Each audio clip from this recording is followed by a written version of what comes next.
रहिमापूर police स्टेशनच्या हद्दीतील प्रसिद्ध जागृत देवस्थान असलेल्या एकविरा मुरादेवी मंदिरात भक्ती आणि दातृत्वाचा अनोखा संगम पाहायला मिळाला। काही दिवसांपूर्वी विठ्ठल रुक्मिणीच्या मूर्तीचा मुकुट चोरीला गेल्याची दुर्दैवी घटना घडली होती, ज्यामुळे भाविकांमध्ये हळहळ व्यक्त होत होती। या घटनेची दखल घेत अमरावती येथील सामाजिक कार्यकर्ते श्रीकांत इंगळे व त्यांच्या पत्नी अश्विनी इंगळे यांनी मूर्तीला नवीन मुकुट देण्याचा संकल्प केला होता। श्री संत गजानन महाराज प्रकट दिनाचे औचित्य साधून या दाम्पत्याने मंदिरात विठ्ठल रुक्मिणीला सुवर्ण खचित मुकुट अर्पण केला। मुकुट अर्पण केल्यानंतर एकविरा माता आणि विठ्ठल रुक्मिणीची सामूहिक आरती करण्यात आली। या प्रसंगी युवा स्वाभिमान जिल्हाध्यक्ष अजय देशमुख, अमोल दाभाडे, नंदू काळे, विठ्ठलराव ढोले, रवी गोडे, अजय प्रसारी, योगेश अगडते, रावसाहेब ताथोड, मयूर पखान यांच्यासह गावकरी व भाविक उपस्थित होते।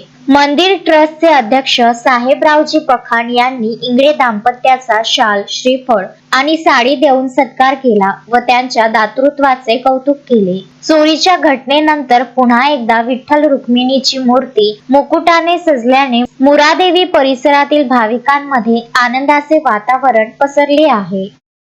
अश्विनीताईंनी विठ्ठल मूर्तीला जो सोन्या चांदीचा मुकुट विठ्ठल रुक्मिणीला 2 मुकुट दिले, त्याबद्दल मी त्यांचे आणि त्यांच्या संपूर्ण मित्र परिवाराचे मंदिरातर्फे हार्दिक स्वागत करतो, धन्यवाद मानतो।